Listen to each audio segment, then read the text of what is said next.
बहुत समय पहले की बात है। किसी नगर में एक व्यक्ति रहा करता था। उसे रोज रोज जुआ खेलने की बहुत ही बुरी आदत पड़ गई थी। उसकी इस आदत से उसके परिवार वाले, उसके पड़ोसी बहुत ही ज़्यादा परेशान रहा करते थे। सभी उसे बहुत समझाते कि ये आदत बहुत ही बुरी है, इसे छोड़ दो, लेकिन वह किसी की भी नहीं सुनता और वही करता जो उसका मन कहता। जब भी कोई उसे इस आदत को छोड़ने के लिए कहता, वह सभी से एक ही बात कहता कि मैंने ये आदत नहीं पकड़ी, बल्कि इस आदत ने ही मुझे पकड़ रखा है। कहीं ना कहीं वह अब स्वयं भी अपनी इस आदत से थक गया था। वह उसे छोड़ना भी चाहता था। उसने बहुत कोशिश की, लेकिन उसकी ये आदत सुधर जाए। लेकिन हजार कोशिशों के बाद भी वह अपनी इस आदत को छोड़ नहीं पा रहा था। उसके परिवार के लोगों ने सोचा कि शायद हमें इसकी शादी करवा देनी चाहिए, तब शायद उसकी ये आदत सुधर जाए। सबने इस पर विचार विमर्श किया और फिर उसकी शादी करवा दी। शादी के बाद कुछ दिनों तक तो सब कुछ ठीक रहा, लेकिन कुछ दिनों तक उसने कोई जुआ नहीं खेला। सभी ने सोचा कि शायद अब ये सुधर गया है और उसकी ये आदत भी बदल गई है, लेकिन ऐसा नहीं हुआ था। वह व्यक्ति कुछ दिन बाद से फिर जुआ खेलने जाने लगा। फिर पहले की तरह जुआ खेलता। ये देख उसकी पत्नी भी बहुत परेशान रहने लगी। उसे उसकी काफ़ी चिंता होने लगी। उसे समझ नहीं आ रहा था कि वह आखिर क्या करे। तब एक दिन उसने ये निश्चय किया कि उसकी पति की ये बुरी आदत दिन पर दिन बढ़ती ही जा रही है। उसे किसी तरह बदलना होगा, सही मार्ग पर लाना होगा, ताकि वह अपनी ये बुरी आदत छोड़कर अपना घर परिवार देखना शुरू कर दे। उसकी पत्नी ने ये ठान लिया था कि वह किसी न किसी तरह अपने पति की इस आदत को छुड़वाकर ही दम लेगी, चाहे कुछ भी हो जाए। अगले दिन ही जब वह घर का काम कर रही थी, तब उसे किसी ने बताया कि यहीं पास में एक साधु महात्मा हमारे गांव में आए हुए हैं। वह उसके पास जाकर अपनी समस्या के बारे में उनसे बात करे। वह उसे जरूर कोई ना कोई मार्ग अवश्य देंगे। ये सुनते ही अगले ही दिन सुबह सुबह ही उस व्यक्ति की पत्नी उन साधु महात्मा से मिलने के लिए निकल गई। जब वह उनके स्थान पर पहुंची, तब वह महात्मा एक वृक्ष के नीचे बैठे हुए ध्यान साधना कर रहे थे। उस स्त्री को देख वह उससे पूछते हैं कि बेटी, यहाँ आने का क्या उद्देश्य है। तब वह स्त्री उनके सामने हाथ जोड़कर उन्हें प्रणाम करती है और रोने लग जाती है। तभी वह साधु बाबा पूछते हैं कि क्या समस्या है, मुझे बताओ। वह रोते हुए सारी बात कहती है कि उसका अभी अभी विवाह हुआ है।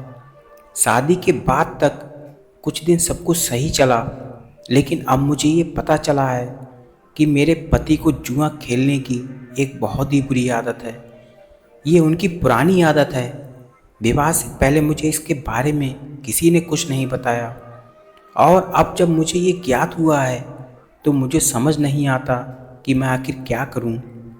हम सभी लोग उन्हें बहुत समझाते हैं। वह स्वयं भी इस आदत को छोड़ना चाहते हैं, लेकिन छोड़ नहीं पा रहे। महाराज जी, आप ही कुछ बताएं कि आखिर मैं क्या करूं। महात्मा उस स्त्री की पूरी बात जानकर और उसका ये दुख देखकर कहते हैं, बेटी तुम चिंता मत करो, कल सुबह अपने पति के साथ वापस आना। वह दोनों वहाँ से लौट जाते हैं और अगले दिन वह दोनों फिर से साधु के आश्रम में पहुँचते हैं। वहाँ पहुँच वह देखते हैं कि कल जिस वृक्ष के नीचे बैठकर वह साधना कर रहे थे, आज उसी वृक्ष को पकड़कर खड़े हुए हैं। दोनों पति पत्नी ने उनसे पूछा कि हे महात्मन, आप ये क्या कर रहे हैं और इस वृक्ष को क्यों पकड़े हुए हैं। वह साधु उनसे कहता है कि आप लोग अभी चले जाएं और कल फिर वापस आना इसी समय। वह दोनों वापस लौट जाते हैं और अगले दिन फिर वह उसी समय जब दोबारा साधु से मिलने आते हैं, तभी वह दोनों फिर से देखते हैं कि वह साधु बाबा तो उस वृक्ष को पकड़े खड़े हैं। वह फिर बड़ी ही जिज्ञासा से उन साधु महात्मा से पूछते हैं कि साधु बाबा आप ये क्या कर रहे हैं। इस बार उनसे कहते हैं कि कुछ नहीं, ये वृक्ष मुझे छोड़ने को तैयार ही नहीं है, आप कल आना, मैं आपसे कल मिलता हूँ। ये सुनते ही उन पति पत्नी को साधु जी का व्यवहार कुछ विचित्र लगने लग जाता है, पर वे बिना कुछ कहे वापस वहाँ से लौट गए। अगले ही दिन जब वे फिर आए तो देखा कि वह साधु महात्मा अभी भी उसी वृक्ष को पकड़े हुए उसी अवस्था में खड़े हुए हैं। ये देख पति परेशान होते हुए बोला, बाबा आप ये क्या कर रहे हो और क्यों कर रहे हो? आप इस पेड़ को छोड़ क्यों नहीं देते? क्यों रोज इसी तरह इस पेड़ को पकड़कर खड़े हैं? उससे आपको क्या लाभ हो रहा है? उस व्यक्ति की बात सुन साधु फिर से कहते हैं कि बेटा मैं तो इसे छोड़ना चाहता हूँ, लेकिन ये वृक्ष ही है जो मुझे पकड़े हुए है। तुम ही बताओ पुत्र, मैं क्या करूँ? ये वृक्ष मुझे छोड़ने का नाम ही नहीं लेता। साधु की बात सुन वह व्यक्ति जोर जोर से हंसने लग जाता है और कहता है कि ये भला आप कैसी बातें कर रहे हैं? इस वृक्ष को आपने पकड़ा हुआ है, ना कि वृक्ष ने आपको। जब आप चाहें उसे छोड़ सकते हैं और ये करने से आपको कोई नहीं रोक सकता। ये इतनी बड़ी बात नहीं है। उस व्यक्ति की बात सुन साधु बड़ी ही गंभीरता से कहते हैं कि यदि इस वृक्ष को मैंने पकड़ा है, उसने नहीं, और जब चाहे मैं उसे छोड़ सकता हूँ, तो फिर तो ये तुम्हारे साथ भी हुआ ना। वह व्यक्ति कहता है कि बाबा आप ये क्या बोल रहे हैं? आपका क्या मतलब है?